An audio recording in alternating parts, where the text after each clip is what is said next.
Hi.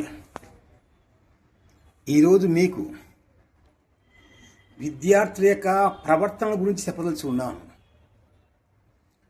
నాకు 67 సంవత్సరాలు. 5 సంవత్సరాలు ఉన్నప్పుడే నన్ను స్కూల్లో వేశారు. ఆనాటి నుంచి ఈనాటి వరకు విద్యార్థుల యొక్క ప్రవర్తన ఎలా ఉన్నది, ఉపాధ్యాయుల యొక్క మనోభావాలు ఎలా ఉన్నాయి అనే విషయాలను నేను చెప్పదలుచుకున్నాను. ఆనాడు మేము చదువుకునేటప్పుడు ఉదయమే 7 గంటలకే స్కూల్కి వచ్చేవాళ్ళము. మొగ్గలు ఇసుక తొలినాడు మా బడి దగ్గర ఉపాధ్యాయులు ఆ ఇసుకలో కూర్చొని కా దీర్ఘము కా కా గుడిస్తే కి అనే యొక్క కావర్గాలు ఎక్కాలు చెప్పి 8 గంటలకల్లా ఇంటికి పోయేవాళ్ళం. 8 కల్లా ఇంటికి పోయి మా ఇంట్లో చేసినటువంటి యొక్క కారం సంగటి కానీ ఏదైనా కానీ తిని మళ్ళీ స్కూల్కి వచ్చేవాళ్ళం. మధ్యలో మేమైనా అల్లరి చేస్తే అయ్యవారు ఎవరాడా అడిచేది అంటే భయపడి నోరు మూసుకొని కూర్చోవాళ్ళం. అంతటి భయభక్తులు ఉన్నాయి మా దగ్గర. అయ్యవారు వచ్చి కూర్చుంటాని ఏమడుతాడో అని భయపడి, రామకృష్ణ ఏమవుతాడో అని భయపడి మేము అల్లాడేవాళ్ళం. అటువంటి భయభక్తులతో మేము చదువుకున్నాము మా 60 సంవత్సరాల క్రితము. అందుకే మేము బాగుపడి చాలామంది ఉద్యోగస్తులు అయ్యారు, చాలామంది వ్యవసాయదారులు అయ్యారు, చాలామంది వ్యాపారులు అయ్యారు.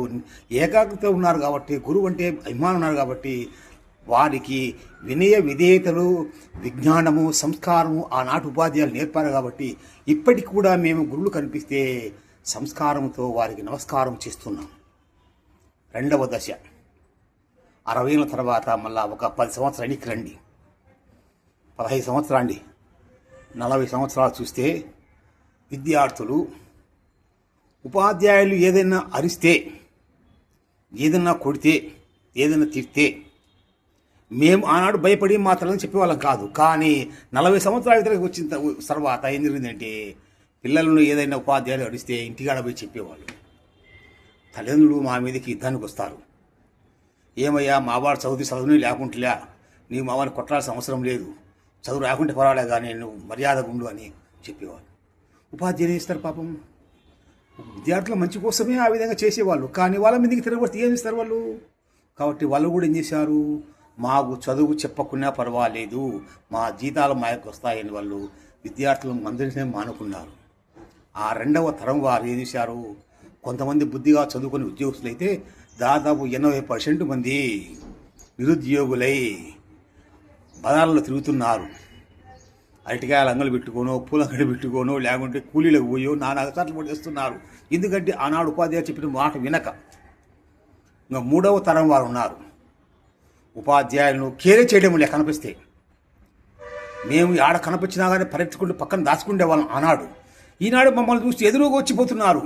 ఓడు కామెంట్ చేస్తున్నాడు, ఆహా ఆయన పుల్లాడులే పోతే పోలే అనే యొక్క మాటలు వినపడి నాకు. పుల్లాడు సారు దండపడు చూడు ఏమిటో 20 ఏళ్ళ తర్వాత అంటే ఎంత అహంకారం వచ్చిందో చూడు. హ్యాపీ అని పోతాడు, మనం చూసి అయిపోవాలి కానీ మనమేంది పోయేదని నా ముందర చూసుకొని పోయేవారు చూడు. అలాంటి వాళ్ళు చేశారు. బేకార్ నాయకులు పెళ్లి కాక, పనికి పోలేక, పిల్లాన్ని పోషించలేక కాలకది గాడి కొడుకులు వాళ్ళు. ఇంకా ఇంకో తరం ఉంది, ఇప్పుడు ఈ తరం వాళ్ళు ఉన్నారు పిల్లనాయకులు.